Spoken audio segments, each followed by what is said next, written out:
पकड़ने के बाद जब कोई मुजरिम, कोई कातिल गिरफ्त में आ जाता है पुलिस की और उसे लगता है कि अब तो बच ही नहीं सकते, उस समय क्या साइकोलॉजी रहती होगी? बहुत सिमुलेशन वाली बात अगर मैं बोलूं तो आप ये मान के चलें कि आप इमोशनली या साइकोलॉजिकली इतना ड्रेन्ड आउट हैं क्योंकि आपने सारे कॉम्बिनेशन परम्यूटेशन करके देख ली और आपको समझ में आ गया कि अब ये चीज़ जो है वो मुझे कबूल करनी ही बेहतर है। आप और हम लोग हैं ना, नशे को क्या है ना, मतलब एक कोई छोटा इवेंट मान के चलते हैं। नशे का काम ही नहीं है थोड़ी देर काम करना। एक लाइन और लिखी थी, नमक स्वाद अनुसार, अकड़ औकात अनुसार। नमस्कार, मेरा नाम है मृत्युंजय और आप देख रहे हैं अमर उजाला। इस वक्त मेरठ हत्याकांड की पूरे देश में चर्चा हो रही है। पूरे देश को मेरठ हत्याकांड ने हिलाकर रख दिया है और ये सोचने पर मजबूर कर दिया है कि क्या रिश्तों का ऐसा भी अंजाम हो सकता है। इस पर चर्चा करने के लिए हमारे साथ मौजूद हैं डॉक्टर विजय कुमार पाठक। उनसे बात करते हैं, जो कि साइकेट्रिस्ट हैं। उनसे जानेंगे कि साइकोलॉजी क्या कहती है इस हत्याकांड के पीछे, या फिर जो मर्डर करने जा रहा है, महिला है, पुरुष है, क्या मानसिकता होती होगी उस समय, कैसे उससे बचा जा सकता है, कैसे उसे समझा जा सकता है। विजय जी, बहुत बहुत स्वागत है आपका।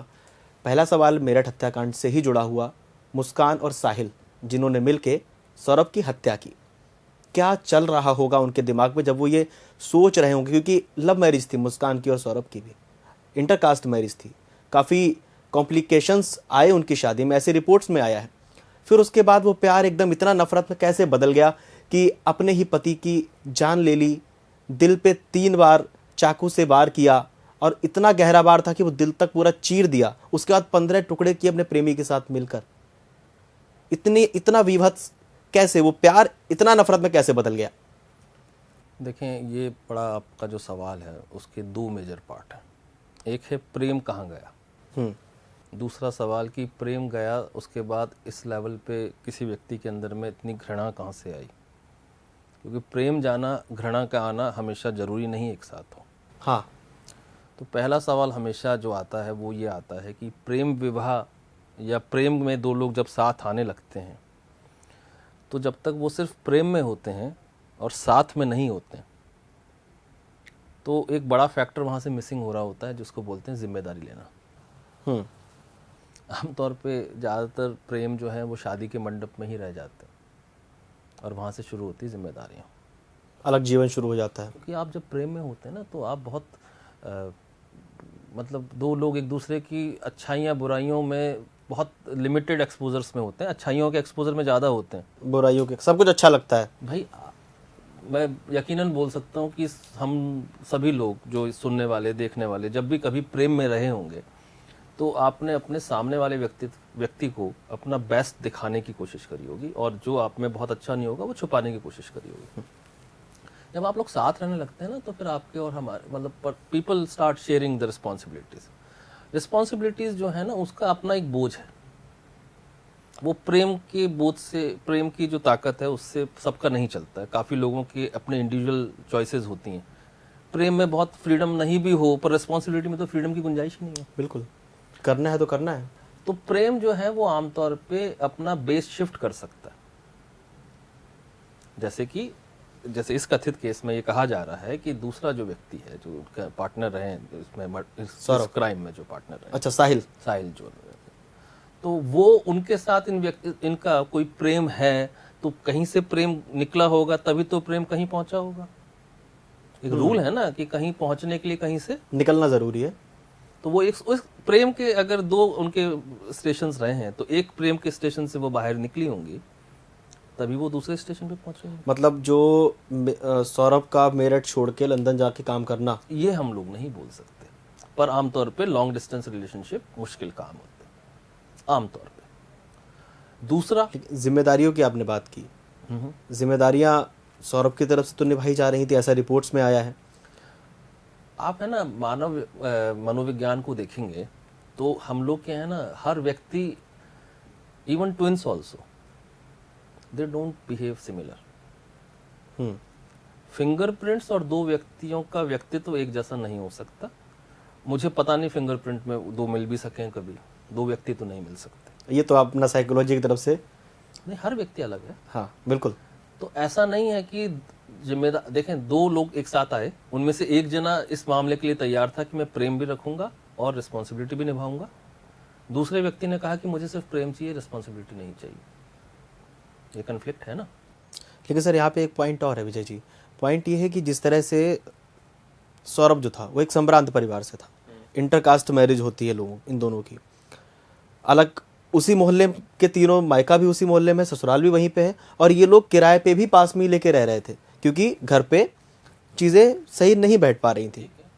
तो वो जो एक साइकोलॉजी, मतलब स्टार्टिंग वहाँ से होती है इस केस की, अलग रहना शुरू हुआ, फिर सारी जिम्मेदारियाँ वहाँ से खर्चे देना, कार गिफ्ट करना। ऐसे भी रिपोर्ट्स में आया कि सौरभ ने अपने जो मायके वाले ससुराल वाले थे सौरभ के, उनको कार गिफ्ट की, उनका भी खर्चा उठाया, सारी चीज़ें चल रही थी। लेकिन जिम्मेदारियां वहाँ से पूरी आर्थिक रूप से हो रही थी। फिर लूप होल कहाँ पे आता है? देखिए, आप एक बात समझें, कहाँ तक कि कत्ल तक कैसे पहुंचे? हाँ, मैं वही आपसे कह रहा हूँ। तो पहला हमेशा एक सिलसिला जो बना होगा, जैसे हम लोग ऑफ एयर भी बात कर रहे थे कि जितनी जानकारी है पुलिस के द्वारा, इस हिसाब से योजना जो है वो करीब नवंबर से तैयार हो रही थी। हाँ, मारने का प्लान। हाँ, तो इसका मतलब ये है कि जो अफेक्शन है, एसोसिएशन वाला जो अफेक्शन है, वो नवंबर से पहले ही खत्म हो चुका था। योजना, आप किसी को अपने रास्ते से हटाना चाहेंगे तो ऑब्वियसली आपका प्रेम यहाँ पे नहीं रहा, प्रेम खत्म हो चुका है यहाँ। बिल्कुल बिल्कुल। यानी प्रेम खत्म होने का सिलसिला पुराना है। वो थॉट आया, मतलब प्रेम खत्म हो चुका था उस टाइम तक। नहीं, थॉट जो है ना, हाँ। कभी कभी है ना, हस्बैंड वाइफ आपस में झगड़ा कर लेते हैं तो वो एक दूसरे को अच्छा बुरा बोल भी देते हैं, और they don't mean it actually, but उसमें हैचिंग ऑफ द प्लानिंग नहीं होती है, और गुस्से में बोल गए, दो बर्तन पास में रहेंगे खड़केंगे, पुरानी कहावत है। वो प्रेम जाना नहीं है, वो एक टेम्पररी इवेंट रहा, कुछ हुआ, दोनों के मतभेद हुआ, आपस में कुछ ऊंच नीच हो गई। हाँ, वो क्षणिक जो चीजें हैं, क्षणिक चीजों में ऐसी योजनाएं हैचिंग नहीं होती। अगर आप कोई जना योजना बना रहा है तो ऑब्वियसली अब वो डिसोसिएट कर चुका है उस प्रोसेस से, जिसको वो एक समय में अंदरूनी रूप से प्यार बोल रहा था। बाहरी रूप से शो ऑफ तो कर ही रहे होंगे ना, ऐसा तो है नहीं। हाँ, डांस का वीडियो आया है उनके बर्थडे पे, पूरा डांस प्रॉपर, ऐसा लग रहा है कि बहुत अच्छा इनकी केमिस्ट्री है। उन्होंने वो पर्सोना तो छोड़ा नहीं ना अपना। हाँ, बट अंदरूनी तौर पे सौरभ को तो नहीं पता था कि क्या चल रहा है अंदर। भाई, आपके साथ विश्वासघात वही करेगा जिस पे आप विश्वास कर रहे होंगे, और कोई आदमी आपके साथ विश्वासघात कर ही नहीं सकता। बिल्कुल। नाइजीरिया से कोई आया हुआ टूरिस्ट जो है, वो आपके साथ क्या विश्वासघात करेगा? आपका कोई कलीग ही करेगा, जो आपके बारे में जानता होगा, जो आपके फैमिली का मेंबर होगा वो जानता होगा, जो फ्रेंड होगा वही करेगा। विश्वासघात करने के लिए जरूरी है कि जिस दिन तक विश्वासघात किया जाए, उस दिन तक दूसरे व्यक्ति का विश्वास हमारे ऊपर में बना रहे। उसके लिए जो प्रयास हैं वो अंदरूनी रूप से आप किसी को देख नहीं सकते। बिल्कुल। अब ये प्रेम कैसे खत्म हुआ होगा, इसकी लंबी स्टोरी हो सकती है। इसमें ये जरूर नजर आता है कि जो व्यक्ति जिसका हत्या हुई है, उसने अपनी जिम्मेदारियों से अपने कदम पीछे नहीं हटाए, और ये भी एक बड़ी वजह हो सकती है कि जिम्मेदारी उठाने के चलते ही उनको अपना मुल्क छोड़ के दूसरे देश में जाना पड़ा हो। आप ये मान के चलें कि अगर उनको अपना एक परिवार खुद का भी चलाना था और अपने इन लॉज को भी उन्होंने एक्सपेंसिव गिफ्टिंग करी है, तो डेफिनेटली उनके लिए अर्निंग का जो प्रेशर रहा होगा वो ज्यादा रहा होगा। ऐसा तो आरोप लगाया है जो मृतक हुए हैं सौरभ, उनकी माँ का ये आरोप है, उनके परिवार का ये आरोप है कि वो वहां भी सपोर्ट करते थे। ठीक है, मैं आपको एक बात बताता हूँ, शादियों में एक दूसरे के परिवार को सपोर्ट करना मतलब एक अच्छी बात है, इसमें कोई खराबी नहीं है, पर आप जो भी चीज करना चाहते हैं उसकी कीमत लगती है। तो वो सपोर्ट से ज्यादा है। अगर आप मान लीजिए कि आप सपोर्ट कर रहे हैं कि किसी को आप एंटाइज कर रहे हैं, गिफ्टिंग कर रहे हैं, आप ओवर द बोर्ड जा रहे हैं, जो भी आप करना चाहें, that is your choice, but it has a cost ना। तो अगर उनको वो सपोर्ट प्रोसेस करने के लिए अपना ये घर छोड़ के जाना पड़ा, ठीक है, और दूसरे मुल्क में रहना पड़ा, लॉन्ग डिस्टेंस रिलेशनशिप स्टार्ट हुई, एक बच्ची भी घर में थी। आमतौर पे लोग शादी, उससे जुड़ी हुई रिस्पॉन्सिबिलिटीज, इनके बारे में शादी से पहले चर्चा नहीं करते। बच्चा हो जाना, बच्चे की जिम्मेदारियां उठाना, वो एक अलग ही एक आयाम है, उसकी भी चर्चा नहीं करते। फिर जब रियल वर्ल्ड में आप हिट होते हैं और आप ये महसूस करते हैं कि मोस्ट ऑफ द टाइम आप जो है वो अपनी जिम्मेदारियों में ही उलझे हुए हैं, आपके पास आनंद का कोई स्रोत नहीं है, रिक्रिएशनल नहीं है कोई प्रोसेस, आप जिम्मेदारियों को बोझ महसूस करते हैं, और है लेजिटमेट स्ट्रेस तो है ना जिम्मेदारी उठाना, इलेजिटमेट ना हो लेजिटमेट स्ट्रेस तो है। ऐसे समय में कौन सी कंपनी आपको मिलती है, क्या साधन आप रिक्रिएशन के लिए उठाते हैं, किन लोगों के साथ बैठते उठते हैं, क्या मीडिया आप किसे एक्सपोज हो रहे होते हैं, everything can modify what you are. तो इस प्रोसेस के बीच मतलब आपके हिसाब से यही सारी जो चीज़ें थी वो मुस्कान के दिमाग में भी चल रही थी, उस बीच में वो साहिल से मिलती है। देखें साहिल, क्योंकि आप बता रहे हैं वो पुराना एक लोगों का एसोसिएशन था, साथ पड़े हुए लोग हैं, तो उनके लिए साहिल जी से मिलना कोई नई बात नहीं है, ठीक है। लेकिन वो पहले तो शायद प्यार नहीं होगा, अगर पहले होता तो साहिल से ही शादी होती, सौरभ से शादी करना फिर बाद में इधर आना, वो क्या मानसिकता है? प्यार जो है ना वो वो कहाँ पे एग्जीक्यूट, देखें प्यार के ना अलग अलग स्टेप्स हैं। एक है प्यार कर लेना, हाँ। एक है प्यार करके शादी कर लेना, एक है शादी करके प्यार कर लेना। आप काफी लोगों से एक अच्छा महसूस कर सकते हैं, आपके काफी दोस्त हो सकते हैं, but you will make and you will have a reason for somebody to become your best friend. ऐसे लोगों को एक दूसरे को जानते हैं, और कुछ लोग जो हैं वो एक से ज्यादा क्रश भी होते हैं लोगों के। यू पास द लाइफ ना, उसमें क्रशेस होते हैं, but not everybody is the crush जिसके साथ आप मैरिड होना चाहेंगे। लोग वो एक दूसरे को जानते थे, पर वो दोनों एक दूसरे को इस लेवल पे क्लोज नहीं हुए होंगे, या उन्होंने एक दूसरे को नहीं समझा होगा कि वो एक दूसरे के साथ शादी कर सके उस टाइम पे। तब तक फिर जब सौरभ के साथ दूरियां बढ़ी, हाँ, वो अकेलापन बर्दाश्त करना बहुत मुश्किल काम है लोगों के लिए भाई।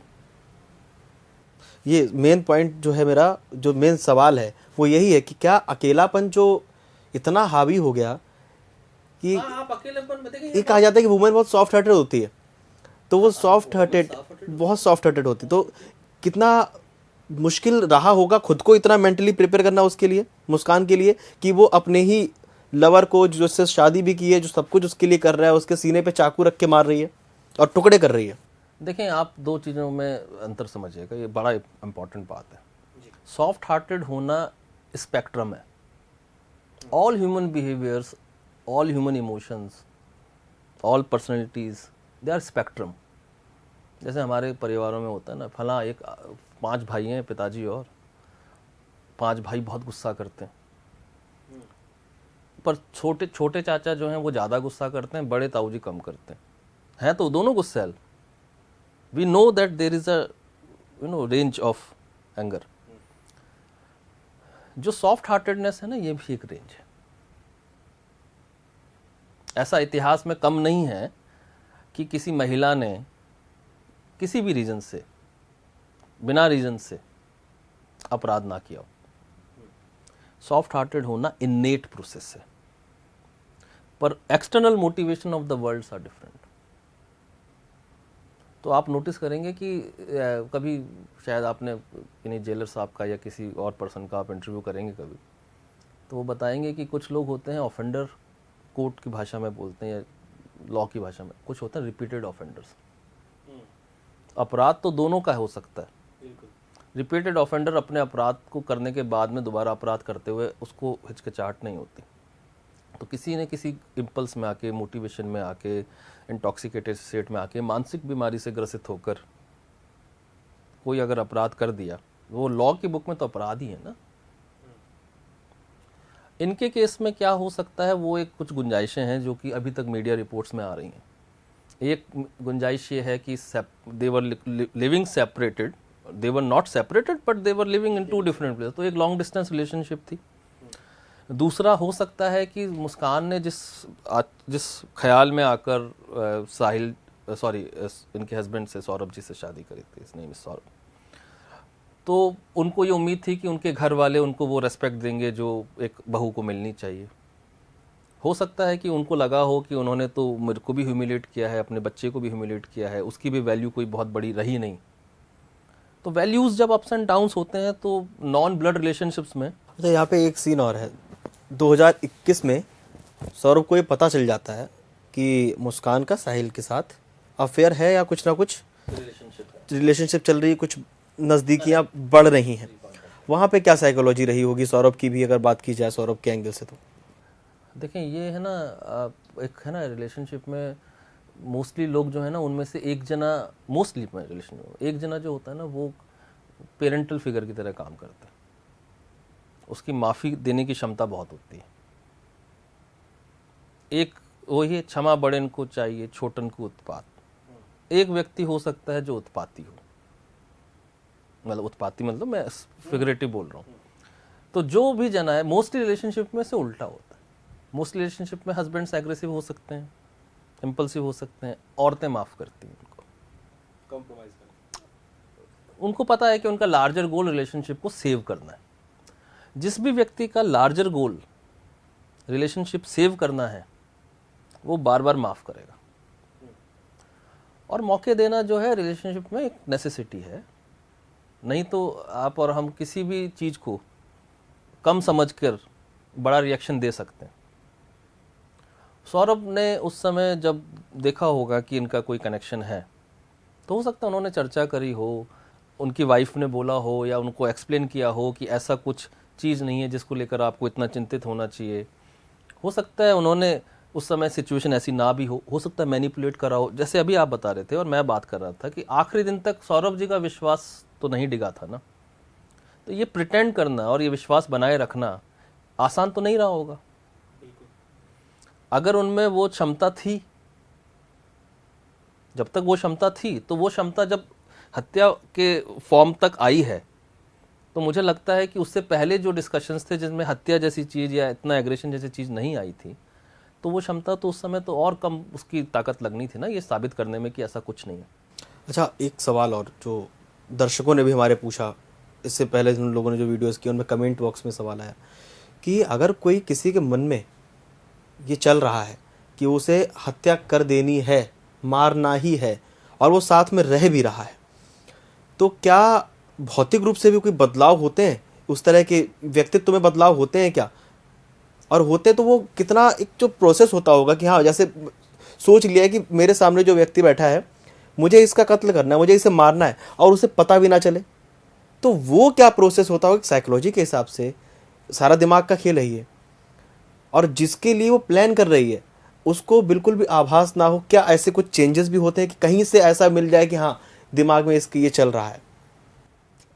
आभास जो है ना, वो व्यक्ति के व्यवहार में बदलाव का हमेशा देखने वाला की आंखों पे डिपेंड करेगा। जो बदलाव देखना चाहेगा दिखेगा सिर्फ उसको। जो ये समझेगा ही नहीं कि बदलाव हो रहा है, वो देखेगा ही नहीं। आप जब कभी आप नोटिस करते हैं ना, ज़्यादातर लोग क्या बोलते हैं, जब इवन उनके पास स्कैम कॉल भी आती है, कुछ भी आता है, हमें लगा ही नहीं, समझ नहीं पाए, हम मान ही नहीं पाए। भाई, एक अनजान आदमी अगर आपको स्कैम कर सकता है, जो आपके बारे में मुश्किल से 5 चीज़ें जानता है, जो आपके बारे में सब कुछ जानता है, आपकी वीकनेसेस जानता है, आपकी अच्छाइयाँ जानता है, आपके इमोशंस को समझता है, वो चाहे तो आपसे कुछ भी करवा सकता है। विश्वास दिलाना जो है वो, क्योंकि we do not have x-rays, आंखों में एक्सरे तो है नहीं कि अंदर में क्या है वो चल जाएगा, तो ज़्यादातर लोगों का, पर बदलाव देखने की इच्छा हुए बिना आप बदलाव नहीं देख पाएंगे, पर बदलाव जरूर आते हैं। जैसे बहुत कॉमन है कॉम्पनसेटरी एक्स्ट्रा अफेक्शन। डिटेल में समझाइए थोड़ा। काफ़ी लोग होते हैं जो उनके अपने रिलेशनशिप से बाहर कोई दूसरे रिलेशनशिप हो जाते हैं, तो वो अपने करंट पार्टनर को उस गिल्ट में एक्स्ट्रा अफेक्शन प्रोवाइड करते हैं। तो अगर वो कुछ अमाउंट बाहर किसी के साथ उन्होंने अपना इमोशन शेयर किया है, तो उनको लगता है कि मैं अपने पार्टनर को उससे दुगना अफेक्शन दूँ। So if I gift X thing to the person outside, the very same person is gifting twice of that to the spouse. दूसरा बदलाव आया हो सकता है कि उन्होंने अपने आप को उन झगड़ों से ही दूर कर लिया हो जिनके लिए उन लोगों के बीच में बहस होती रही हो। हम आमतौर पे विश्वास जिनके साथ करते हैं, उनके चेंजेस को हम लोग उसकी अच्छाई में बदलाव होता हुआ देखते हैं। मान लीजिए आपके घर में किसी भी कपल में मान लीजिए महीने में 8 बार इस बात को लेकर इशू होता हो कि आज दूध लेने कौन जाएगा, एग्जाम्पल ग्रॉसरी कौन लेकर आएगा, all of sudden for last 3 months कोई झगड़ा ही नहीं हो रहा। और ऐसा भी नहीं है कि आपके ग्रॉसरी लाने के प्रोसेस में कोई चेंज आ गया कि आपने ऑनलाइन मंगाने शुरू कर दिया, कुछ कर दिया। Now it is alarming. अब ये बदलाव कौन देखेगा? घर में आती हुई शांति किसको बुरी लगती है? सबको क्या लगता है कि मैंने जो 2 महीने से इनको समझाया था वो समझ गया, अब वो समझ गए। इग्नोर कर दें। हर चीज़ नहीं समझने के लिए होती। घरों में एक मिनिमम अमाउंट का आर्ग्यूमेंट जो है वो घर की जो वाइब्रेंस है उसका कंट्रीब्यूट करता है। अच्छा, यहाँ से अब साहिल की साइकोलॉजी पे बात करते हैं। नहीं, अभी जो बड़ी बात आती है वो अभी भी ये आती है कि अब उनमें जो बदलाव आया है उसका रीज़न लोनलीनेस था, रिस्पॉन्सिबिलिटी शेयरिंग को लेकर उनका इश्यूज हो सकते हैं, वो था। क्या जो सब्सटेंसेस वो लोग यूज़ कर रहे थे, क्योंकि व्यक्तित्व का बदलाव जो है उसमें बड़ा चांस होता है कि आपका नर्वस सिस्टम कहीं ना कहीं डैमेज हुआ हो। डैमेज नर्वस सिस्टम मतलब अब आप डिसइनहिबिटेड हैं, आपके पास में जो एक मानसिक एग्जीक्यूटिव क्षमता है, विवेक, वो कैसे आपका कॉम्प्रोमाइज होगा। ख्याली तौर पे देखें तो हर आदमी अपने ख्याल में, करीब करीब हर आदमी अपने ख्याल में ज़िंदगी में अब तक काफ़ी लोगों की हत्या कर चुका होता है। मेरा बस चले तो मैं जान से मार दूं वाला थॉट जो है वो बचपन से लेकर बुजुर्गियत कभी ना कभी आता रहता है। उस हिसाब से देखा जाए तो ख्याली तौर पे हर आदमी सीरियल किलर है, पर उस इम्पल्स को कुछ तो रोकता होगा ना। वो विवेक ही है, वो रोकता है। जिस व्यक्ति का सेम डे विवेक मारा जाता है, ट्रांजिएंटली मारा जाए या क्रॉनिकली मारा जाए, विवेक मरना जो है वो कहीं ना कहीं से तो शुरू होता होगा। वो डिसइनहिबिशन आमतौर पे लोग, जब हम बात कर रहे थे कि रात के समय में क्राइम क्यों ज्यादा होते हैं, तो लोगों को एक डिसइनहिबिशन रहता है कि कोई नहीं देखेगा, अंधेरा है। सब्सटेंस के इन्फ्लुएंस में कितने केसेस हैं जो हमेशा ये बात आती है, ये हत्या इसलिए हो गई, ये क्राइम इसलिए हो गया क्योंकि उस समय में परपरेटर ने अल्कोहल कंज्यूम कर रखा था या नशा कर रखा था, है ना। काफी हीनियस क्राइम जो है। तो आपको मतलब ये मान के चलें कि अगर आप जीते जागते सिंपल साधारण व्यक्ति हैं, आपको क्राइम करने के लिए बहुत स्ट्रॉन्ग एक बदलाव अपने अंदर, आप रिपीटेड ऑफेंडर नहीं है तो आपका विवेक कहीं ना कहीं कॉम्प्रोमाइज होना चाहिए। लेकिन जब जिस तरह से ये जो केस है, यहाँ से जो पहले से प्री प्लानिंग चल रही थी, हो सकता है कि नशे में आप सडन थॉट आया हो, क्राइम हो गया, लेकिन यहाँ तो होश में भी वो लोग रहे होंगे हर समय 24/7। तो कोई नशे में नहीं रह सकता, कभी ना कभी तो होश में। नशा है आप और हम लोग हैं ना, नशे को क्या है ना, मतलब एक कोई छोटा इवेंट मान के चलते हैं। नशे का काम ही नहीं है थोड़ी देर काम करना। नशे के 2 कंपोनेंट होते हैं ना, एक है आपने जो एक्यूट उसको यूज करा, आपने यूफोरिया फील किया, जो लोग यूफोरिक होने के लिए अल्कोहल लेते हैं, उसमें भी लोग मोस्टली डिसइनहिबिट हो जाते हैं, काफी झगड़े होते हैं। अब ये नशा जो है ना वो चाय की तरह नहीं है या कॉफी की तरह नहीं है जो ये नशे हैं, खासतौर पर कैनाबिस हुआ, अल्कोहल हुआ। अल्कोहल जो है वो हमारी बॉडी में जितना हमने पिया उतना उस रफ्तार से निकल जाएगा। जैसे पानी ज़्यादा पी लिया तो लोगों को ज़्यादा यूरिन पास हो गया, ऐसे नहीं होता। उसकी 0 ऑर्डर काइनेटिक्स होती है। अब कोई जना अगर रोज थोड़ी थोड़ी भी पी रहा है तो बॉडी में कुछ अमाउंट ऑफ अल्कोहल जो है वो हमेशा रहता है। कैनाबिस की और अपनी समस्या है। जो शॉर्ट यूज करने वाले हैं उनकी बॉडी में कैनाबिस 5 to 7 डेज वैसे ही रहता है, और जो क्रॉनिक यूज करते हैं उनके तो फैट टिश्यूज में डिपॉजिट हो जाता है। लोगों को 6-6 महीने के बाद में कैनाबिस सडन रिलीज हो सकता है बॉडी के अंदर, ब्लड में। अच्छा, मतलब वो स्टोर होता रहता है। अरे आप नशे को जो है ना वो गन्ने के जूस की तरह ना समझें। तो ये कैनाबिस यहाँ पे किस तरह से साइकोलॉजी बदल दिया इन लोगों की, मुस्कान की या साहिल की? देखें, वही कंट्रीब्यूशन हो सकता है। हम लोग कंट्रीब्यूशंस की बात कर रहे हैं, हम एग्जैक्टली सिंगल कॉज पे बात कर ही नहीं सकते। बिल्कुल नहीं कर सकते। तो कॉन्ट्रीब्यूटरी से जो it is all outcome of the contributions. अगर ये लोनलीनेस ना आती तो हो सकता है वो साहिल जी से नहीं मिलती, वो साहिल जी वो उनको नशा नहीं प्रोवाइड करते तो हो सकता है वो सब्सटेंस ना लेती। वहाँ से एक नशे का सहारा मिला। और दूसरा, कैनबिस की एक समस्या और है। ज़्यादातर लोग इंटरनेट पे कैनबिस के बारे में जब पढ़ते हैं तो वो कहते हैं कि बड़ी अच्छी चीज़ है, क्योंकि कुछ बीमारियों के लिए THC और ये यूज़ होता है। तो समस्या क्या है ना, वो टर्मिनली इल जो पेशेंट्स होते हैं जिनके पास में और कोई ट्रीटमेंट के ऑप्शंस ही नहीं हैं, तो वो उनको भी बड़ा एक है ना प्यूरिफाइड प्रोसेस करके THC या CBD जैसी चीज़ें कहीं यूज़ होती हैं मेडिकल बैकग्राउंड में। कैंसर पेशेंट है, टर्मिनली इल है, मल्टीपल स्क्लेरोसिस है, एड्स के पेशेंट है, खा नहीं रहे। स्ट्रीट ड्रग्स की अपनी प्रॉब्लम है ना। ओपियम जो है वो जब मेडिकली पर्पस से यूज़ होती है इंजेक्शन मॉर्फिन की फॉर्म में, तो दुनिया में वॉर्स में सबसे ज़्यादा पोटेंट वो पेन किलर है।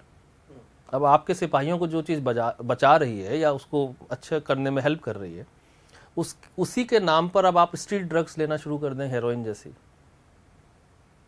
जिन भी कंट्रीज़ में स्ट्रीट ड्रग्स ज़्यादा हैं उन कंट्रीज़ में क्राइम्स रेट्स हमेशा ज़्यादा होती हैं,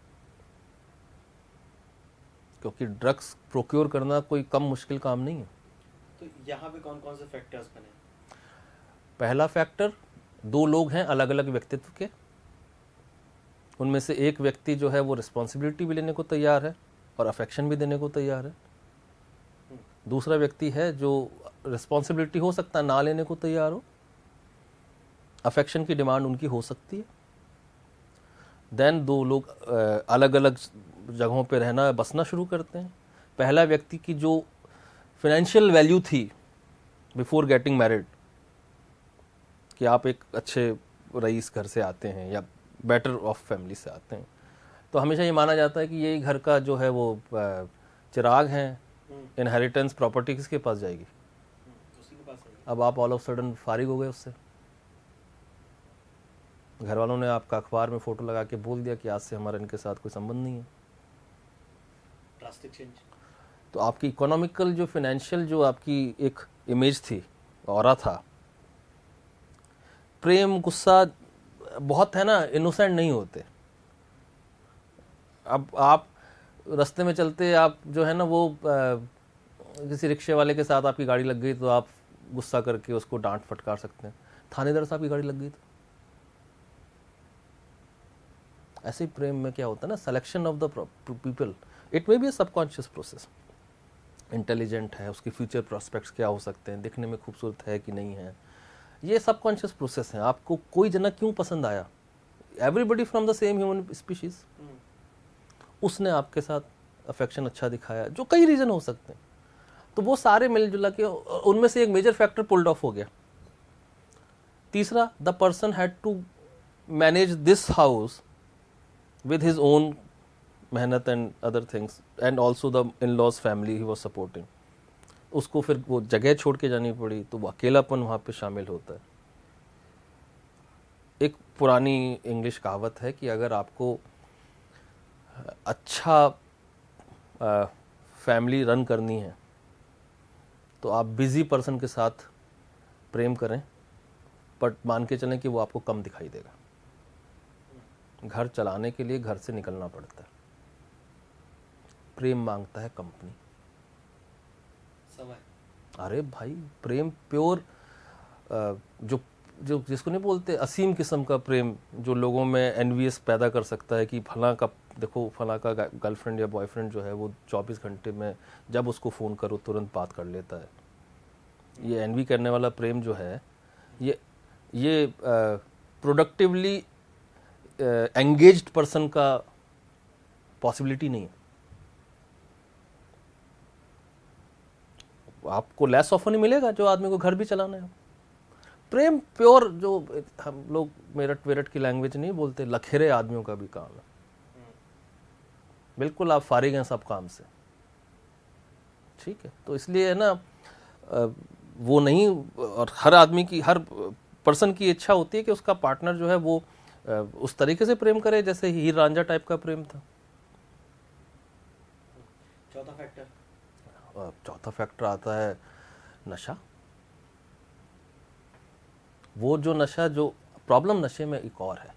अब नशे की एक बात हमने अभी जो करी, उसकी एक दूसरी बात इंपॉर्टेंट है। महिला में और पुरुष में जो है नशे के जो चेंजेस हैं, short lasting and long lasting, वो महिलाओं में जल्दी आ जाते हैं। तो अगर कोई पुरुष ज़्यादा इफेक्ट करता है नशा। अरे नेगेटिवली बहुत इफेक्ट जल्दी करता है, क्योंकि बॉडी सरफेस एरिया कम होता है, बॉडी एरिया कम है ना फीमेल का। अब आप कोई दवा है, छोटे बच्चे को आप नोटिस करते होंगे कि वही दवा 5 मिलीग्राम में चलती है, बड़े में 15 मिलीग्राम में चलती है। वो रीज़न जो है वो बॉडी सरफेस एरिया। हर दवा के लिए ऐसा नहीं होता, कुछ दवाओं के मैं बता रहा हूँ। और फीमेल्स में नशा जो है वो जल्दी हिट करता है, तो उनकी डिपेंडेंसी आ जाना वो अर्ली होता है मेल्स के मुकाबले में। तीसरा, फीमेल का जो वॉल्यूम ऑफ द ब्रेन है वो कंपैरेटिवली कम होता है, एफिशिएंट ज़्यादा होता है, छोटे इंजन ज़्यादा काम कर पाना, पर छोटे इंजन को क्या है ना, वो डैमेज करना ज़्यादा आसान होगा। ये कंट्रीब्यूशन ये। अब प्रॉब्लम वहाँ पे आती है कि जब आप दो लोग एक दूसरे के साथ में आते हैं, तो अब आप अपने ख्याल में अपनी दुनिया बसाते हैं, जिसमें तीसरा पर्सन जिसके साथ आप एक नेगेटिविटी लेकर बैठे हैं वो एब्सेंट होने लग जाता है उसमें से। मतलब उसको आपने एक नेगेटिव, उसका एट्रीब्यूट नेगेटिव हो गया ना। ना वो मुझसे वैसे प्रेम कर रहा है जैसे मुझे उम्मीद है, वो मुझे रिस्पॉन्सिबिलिटी भी दे रहा है, मुझे लेनी नहीं है। अब वो उतना धनाढ़ भी नहीं है जितना उसको होना चाहिए था, और वो मुझे वो फन या जॉय नहीं देता। मोस्टली लोगों का जो अपने इमीडिएट पार्टनर के बाहर जो रिलेशन होते हैं वो ये होते हैं क्योंकि इमीडिएट पार्टनर के साथ मोस्टली लोगों को एक डिसेंट बिहेवियर करना होता है। बड़ा सुपर ईगो एक प्रोसेस चलती है उसमें। और डिलीशियस जो है ना वो है इड एक्सप्रेशन दो पार्टनर्स में आमतौर पे नहीं होते, और अगर कोई एक जना से ज़्यादा संजीदा पार्टनर है तो वो दूसरे को और मना कर देता है कि ये अप्रोच जो है ना ये बड़ा अजीब सा लगता है। Be mature. हाँ, and I don't want to be mature, I don't get fun out of being mature. तो फिर मैं बी मैच्योर वाली कंपनी को क्यों पसंद करूँगा? हम शादी से पहले तो ऐसे, हाँ ठीक है वो अलग शादी से पहले की बात है, married couple should not behave like this. वो हमेशा आपको शादी से बाहर के रिलेशनशिप में इस तरह की चीज़ें बड़ी आसान हो जाती हैं, वो आज़ाद ख्याली जिसको बोलते हैं।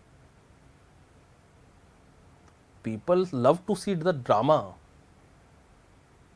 टीनेज ड्रामा है, टीनेज ड्रामा फीलिंग है ना वो, उसमें नाज भी होगा, नखरा भी होगा, रूठना भी होगा, मनाना भी होगा। It is delicious. एज भी 26 थी मुस्कान की। आप जितने बार प्रेम करने जाएंगे आप टीनेज हो जाएंगे। अच्छा, प्रेम की प्रॉब्लम। अच्छा एज पे भी अगर हम बात करें, सौरभ 29, ये जो साहिल था ये 28 साल का है, मुस्कान 26 साल, तो ये जो अंडर 30 ही थे तीनों, यहाँ पे एज साइकोलॉजी भी है, कुछ मैटर करती है? देखें एक्चुअली में एज में हमेशा एक इशू क्या होता है कि लोगों को हमेशा ये एक फीलिंग रहती है, जैसे जो रिस्पॉन्सिबल लोग हैं वो ही कहते हैं कि यार जितनी कम उम्र में हम सक्सेसफुल हो जाएं फॉर्मेटिव ईयर्स में, तो वो कुछ और सैक्रिफाइस करते हैं। दूसरा ग्रुप है जो ये महसूस करता है कि यार उम्र ही निकल जाएगी मज़े करने की। तो ये कन्फ्लिक्ट तो सब लोगों के साथ में है ना, ये बैलेंस तो नहीं हो सकता। आप नोटिस करें कितने लोग हैं जो फॉर्मेटिव ईयर में बहुत कमर तोड़ मेहनत करते हैं, they make lot of money और social reputation, they enjoy everything of it other than the age what they could have enjoyed. वो एज तो निकल गई। तो एक फोमो जो रहता है वो ये रहता है कि ये मजे करने की उम्र निकल जाएगी भाई हमारी। तो दूसरा होता है कि अगर हम मजे करते रह गए तो कल ये बच्चा बड़ा होगा, इसको कौन संभालेगा, घर भी खरीदना है, 4 चीज़ों की EMI भी चुकानी है। बी मैच्योर वाला पॉइंट यहाँ पे भी है भाई, बैलेंसिंग का इशू है सारा। दुनिया में जितना भी केओस है, बैलेंसिंग हमेशा संतुलन नहीं है। असंतुलित होने में क्या होता है ना, रोलर कोस्टर राइड जो है ना वो मज़ेदार क्यों है, उसमें असंतुलन है एक तरीके का। बाकी सारी लाइफ बड़ी मतलब स्मूथ सी है, आप जैसे हाँ बैठ गए आप फ्लाइट में, अब पता ही नहीं चल रहा आपको। तो ये जो केओस है, ये कुछ लोगों को केओस बहुत पसंद आता है और कुछ उलझी हुई जिंदगी, थोड़ा ड्रामा रहे, थ्रिल रहे। थ्रिल रहे। तो ये क्या लग रहा है, मतलब ये सारे फैक्टर्स जब मुस्कान के अंदर आते चले गए तब। हो सकता है पहले भी रहे हो।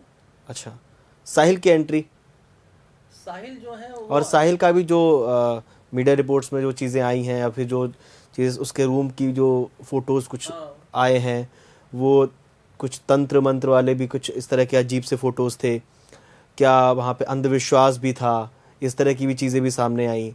उन सब चीज़ों से जब इस तरह के लोग अपने कियोस जिन्हें पसंद है, वो जब ऐसे लोगों से मिलते हैं तो क्या साइकोलॉजी होती है, और ये कियोस मिलके एक क्रिमिनल, किलर, मर्डरर, हत्यारा बन सकता है। देखिए ये तो तय है कि डे 1 पे तो हत्या was not the idea. When they both met they would have started meeting again. उस समय तो हत्या प्लान का पार्ट ही नहीं होता। ठीक है, जब वो दो लोग हो सकता है करीब आने लगे, सब्सटेंस का अब्यूज़ होने लगा, उनका माइंडसेट बदलने लगा, ठीक है, दोनों को लगा कि हम दोनों एक अच्छी कंपनी हो सकते हैं, दोनों ही हो सकता है इम्पल्सिव किस्म के लोग रहे हों। जैसे दो मैच्योर लोग आपस में बड़ी जल्दी घुल मिल जाएंगे, दो इम्पल्सिव लोग बड़ी जल्दी घुल मिल जाएंगे। उनको लगा होगा कि जो थर्ड पर्सन है वो हमारे लिए ऑब्स्ट्रक्शन है, तो उन्होंने और भी तरीके से उस प्रोसेस को कहीं, क्योंकि 2021 से 2025 में मर्डर हुआ है, 2021 में तो उनके हस्बैंड को पता था कि ऐसा कुछ हालात आ गए हैं, तो 4 इयर्स में ऐसा नहीं हुआ, इसका मतलब ये है कि 4 इयर्स में हो सकता था। तो यही जो प्रोसेस था, तो अब उस प्रोसेस में किस कोने तक पहुंचा है, जब ये लगने लगा कि इसके अलावा मैं और कोई रास्ता शायद ना रहे। क्योंकि जितना मैं उनकी मदर फादर का अप्रोच देख रहा हूँ, the ladies father and mother, probably they were the supporter towards the law. Instead of hiding the act of the daughter, they decided to report about it. They have set an example. I really appreciate the way they went ahead in the, तो वो उनका एक अच्छा एक example set उन्होंने किया। तो ये जो 4 साल की जो प्रोसेस रही है, उसमें सब तरीके से शायद ये भी रहा होगा कि उन्होंने कभी, अब आगे रिपोर्ट में क्या आता है, कभी उन्होंने एक्सप्रेस भी करने की कोशिश करी हो। तो आमतौर पे जो मैच्योर ग्रुप ऑफ पीपल होता है वो हमेशा आपको ये बताता नहीं आप मैरिड हैं, बच्चा है अब आपका, आपको इस मैरिज में ही रहना चाहिए। ये फीलिंग हो सकता है उनको लगा हो कि भाई कोई हमारी बात सुनने को तैयार नहीं है। अच्छा, यहाँ पे वो जो कहा जाता है कि माँ का बच्चे के प्रति जो प्रेम होता है वो भी धीरे धीरे ख़त्म होने लगा क्या? क्योंकि जब जिस तरह से वो बार बार अपने बच्चे को मायके छोड़ देती थी, ऐसा रिपोर्ट्स में आया है, और हत्या के बाद भी जिस तरह से हत्या हुई, 12 दिन के लिए उसे छोड़ के चले जाना, और वो पूरा प्लान कर रही है कि मैं इन्हें मारूंगी, सौरभ की मैं हत्या करूंगी। उस समय क्या उस बच्चे का, जो 5 साल की बच्ची पीहू है, उसका ख्याल नहीं आया होगा, और आया था तो वो उस पर कैसे साइकोलॉजी रही होगी मुस्कान की? देखें, विवेक का नुकसान का मतलब ही यह है कि अब आप क्या करने लगते हैं कि वो बाकी जितनी भी चीज़ें जो आपके ख्याल में आनी चाहिए थी वो अंधेरे में चली जाती हैं। दूसरा, इस 4-5 साल में सारे कॉम्बिनेशन परम्यूटेशन डेफिनेटली ट्राई किए गए होंगे, उसमें murder was may be one of the things. कैसे अलग हो सकते हैं, इसमें कब उन्होंने ये तय किया होगा कि हम एक दूसरे के साथ कमिटेड रिलेशनशिप में रहना चाहते हैं, ये टाइमलाइन हमारे पास में पूरी जानकारी नहीं। पर आमतौर पे जब तक कोई पर्सन प्राइमरीली, मतलब उनका डे 1 पे प्लान ये नहीं था कि वो they will go and kill him, it got settled by the excluding other possibilities. ये शायद जानकारी आगे आए। जी चलिए, हत्या होती है, साहिल की जो साइकोलॉजी है उस पर, नशे की भी बात हमने कर ली, अंधविश्वास वाला जो भी हमें वहाँ से, ये बड़ा इंपॉर्टेंट बात है, क्योंकि उनका जो रूम है, जिसकी मीडिया पे कथित तौर पे जो रूम दिखाया गया मीडिया में, वो बेसिकली बहुत कुछ बयान करता है। बिल्कुल, वो उस रूम की जो पिक्चर्स हैं, उस पिक्चर साइकोलॉजी क्या है, एक आकृति बनी हुई है अजीब से, एक राक्षस। देखें, वो तस्वीरें अगर साहिल ने बनाई हैं तो ये आप समझ लें कि वो सब्लिमेशन की प्रोसेस है। सब्लिमेशन बेसिकली एक तरीके का एक डिफेंस मैकेनिज्म है इंसान क्या करता है कि अपने कन्फ्लिक्ट्स को अलग अलग तरीके से एक्सप्रेस करता है। उसमें कुछ मैच्योर तरीके होते हैं, कुछ इमैच्योर तरीके होते हैं। एंगर एक्सप्रेशन करना ये इमैच्योर तरीके। कुछ लोग क्या करते हैं, अपने अंदरूनी कन्फ्लिक्ट्स को जो है वो आकृतियों में या किसी कलाकृति में बदलाव करते हैं। आपने देखा होगा कि बड़े बड़े जो पेंटर आर्टिस्ट होते हैं वो आमतौर पे they suffer from very serious mental issues, तो वो अपने डिस्ट्रेस को कन्वर्ट कर देते हैं in the piece of art. Sahil का जो प्रेजेंटेशन था, उनकी जो दीवारों का प्रेजेंटेशन था, उसमें भगवान शिव की भी उन्होंने एक फेस बनाया हुआ था। वॉल पे कुछ लिखा हुआ था, you can't talk to me, और कुछ इस तरह की चीज़ें लिखी हुई थी। कुछ और किस्म के उनकी जो आर्ट थी वो बड़ी केओटिक सी आर्ट थी। जब हम लोग असेसमेंट्स करते हैं, लोगों के साइकोलॉजिकल असेसमेंट्स करते हैं कंटेंट एनालिसिस के लिए, तो हम लोग कभी एक लाइन और लिखी थी, नमक स्वाद अनुसार अकड़ औकात अनुसार। हाँ हाँ, तो वो कहीं उनके अंदर में या तो उन्होंने कुछ पढ़ा होगा, उनको पसंद आ गया होगा, उन्होंने लगा लिया। हम लोग भी कभी कभी नहीं करते कि फला तस्वीर अच्छी लगी, कॉलेज वाले के लोग तो करते ही ना, वो काट तो कहीं ना कहीं जो होता है ना कि जैसे हमें जो चीज़ पसंद आती है, कहीं ना कहीं हमारे दिमाग में वो जो हमारी चॉइस का ही पार्ट है। हाँ, तो ये बिल्कुल हो सकता है कि उनके अंदर में एक सेंस ऑफ एग्रेशन रहा हो, और हो सकता है साहिल, मुझे लगता नहीं है कि वो सोशो इकोनॉमिकली बहुत कोई एक एलिवेटेड पोजीशन पे हैं या अचीवमेंट वाली पोजीशन पे हैं। बताया जा रहा है सर सीए, उन्होंने सीए बताए जा रहे हैं। उनका जो पैटर्न ऑफ लाइफस्टाइल है वो उनका प्रोफेशनल जो पैटर्न ऑफ लाइफस्टाइल है। देखें एजुकेशन क्या करती है ना, सीए एजुकेशन है। एजुकेशन आपको लिटरेट बनाती है, ठीक है। आपकी पॉवर्टी हमेशा काम खत्म करता है। आप सीए बनने के बाद में आप सीए वाली प्रैक्टिस या काम नहीं कर रहे हैं, तो मतलब यह है कि आप सोशल लेवल पे एलिवेट नहीं हुए। सीए तो डिग्री या एक अवार्ड है ना, आपने काम ही नहीं करा तो आपकी एम्प्लॉयमेंटेबिलिटी तो नहीं है, तो आपकी पॉवर्टी कहाँ से ब्रेक होगी।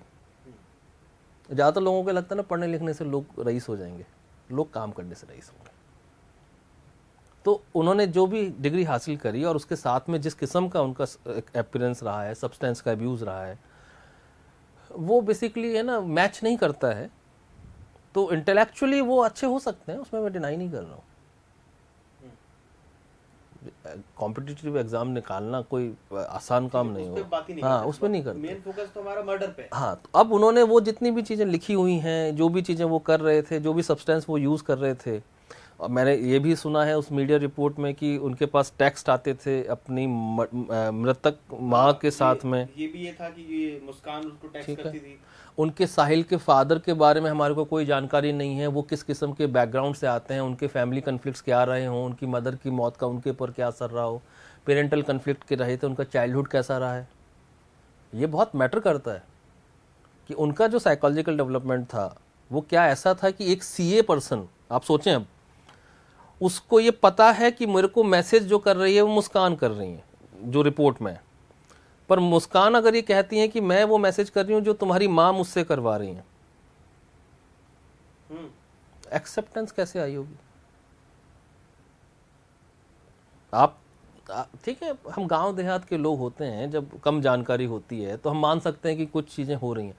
आप सीए बता भी रहे हैं तो इसका मतलब ये समझ लीजिए कि उस पर्सन ने कम से कम दुनिया की 40, 50, 100 किताबें दुनियादारी देखी होंगी, इसलिए हाँ कुछ दुनिया में देखा होगा, अकल बढ़ाई होगी अपनी। हम और आप आज सीए का एग्जाम देने लगे तो 7-10 साल लग जाएंगे हम लोगों को,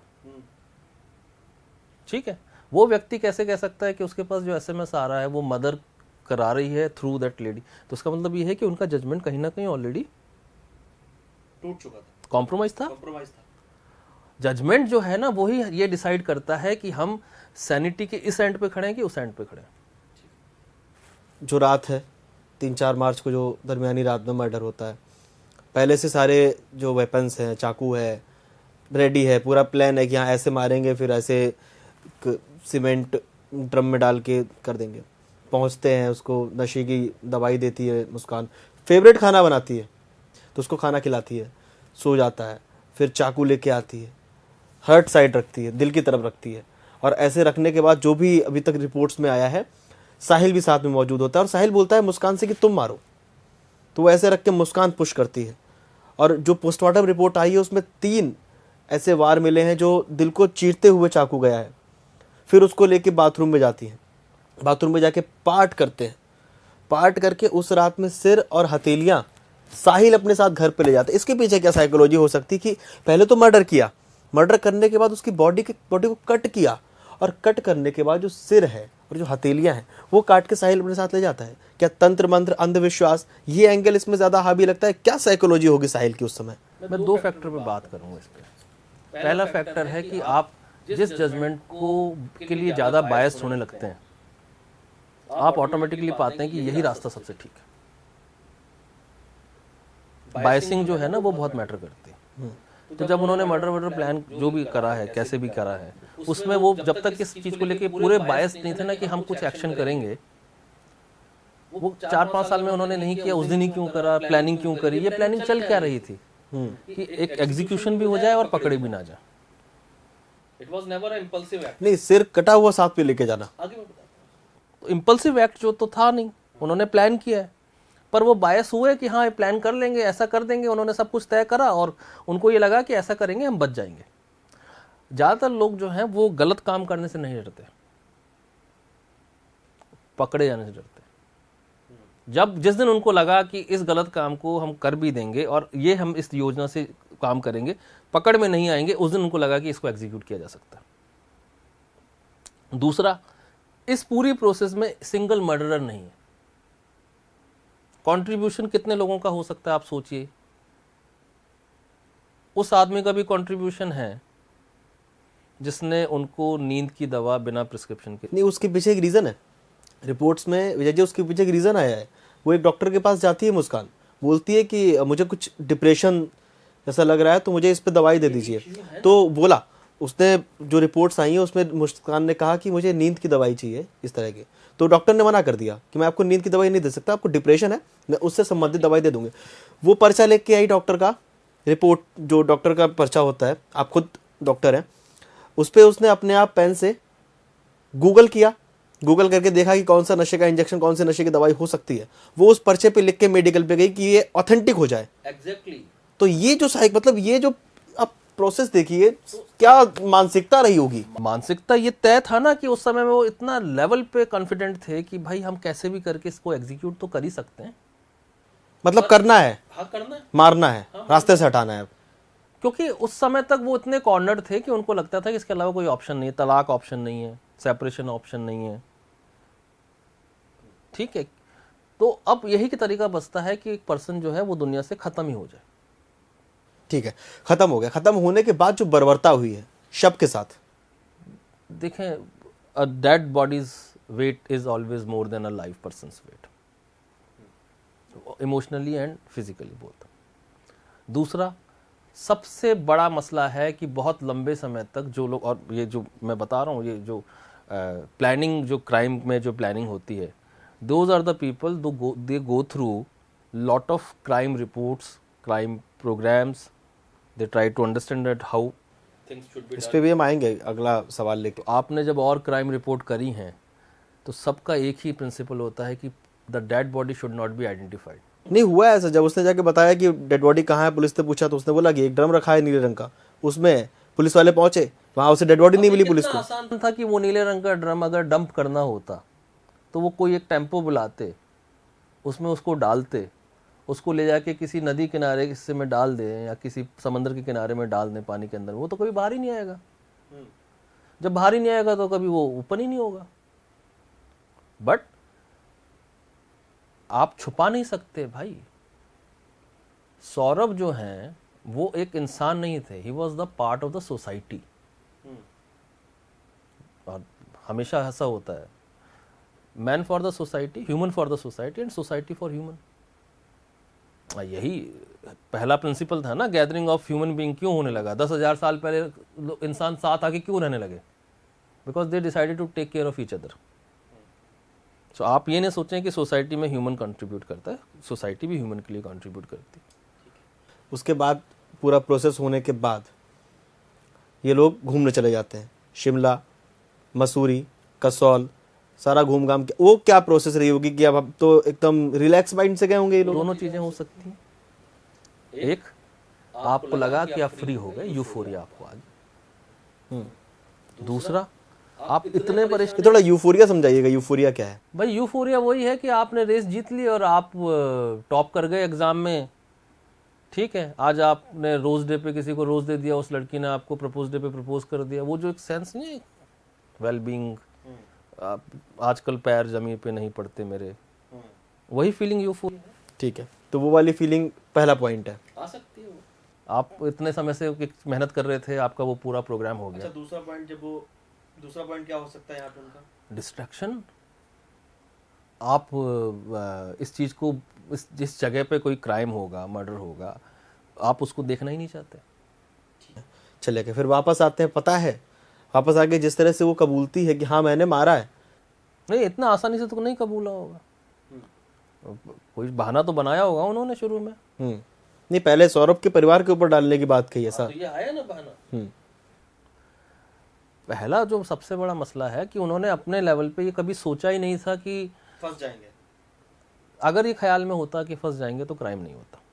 प्लान्ड क्राइम तब तक नहीं होते जब तक या तो कोई बहुत एक्सट्रीम स्टेट ना हो जाए, इमीडिएट कोई कॉज ही ना हो जाए, या फिर जब तक आपको ये जब तक आपको ये लगता है कि आप फंस सकते हैं, आप नहीं क्राइम पे जाते।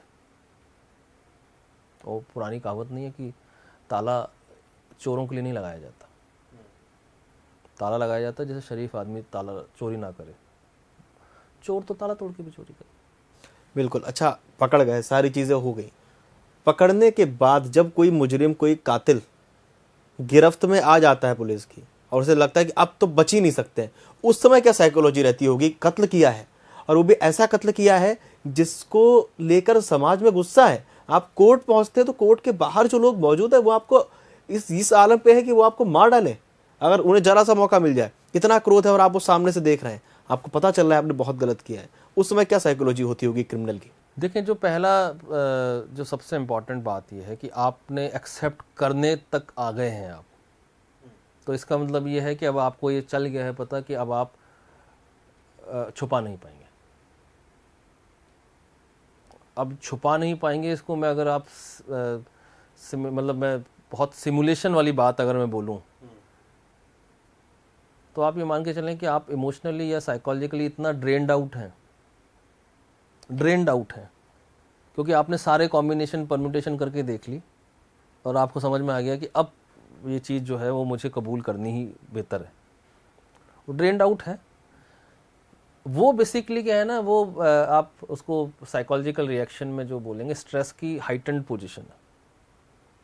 जैसे आप मान लीजिए चलती सड़क पार कर रहे हैं और अचानक से कोई गाड़ी आपके साथ बहुत तेज़ी से आपके पास आती है, आपके पैर जम जाते हैं, आप इतना स्ट्रेस में आ जाते हैं कि आप इधर उधर, आपको लगता है मैं दौड़ के बाहर निकल भी नहीं पाऊंगा। कभी वो फीलिंग जो आपने फील करी है, ऑलमोस्ट लाइक एवरीथिंग सन्नाटे में कन्वर्ट हो गया। ये क्या हुआ? हाँ, क्या हो गया? अब सन्नाटा है, हाइटेंड है, बिल्कुल इमोशंस का एकदम एक्सट्रीम स्टेट है कि आप किम कर्तव्य विमूढ़ हो गए, ओवरवेल्म्ड है, कुछ कर भी नहीं सकते, आप हिल ही नहीं पा रहे। अब दुनिया आपको कैसे देख रही है ना, वो अब आपका पार्ट ही नहीं है। अच्छा, मतलब आपने उसे एक्सेप्ट कर लिया है।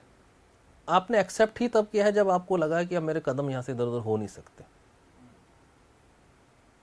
पकड़ा जाना जो है वही दहशत पैदा करता है ना। तो आप उस सिनेरियो में आ गए हैं कि अब आप टोटली डिसोसिएटेड हैं। आपको दुनिया कैसे देख रही है, मार देगी, क्या कर देगी, वो तो सेकेंडरी है।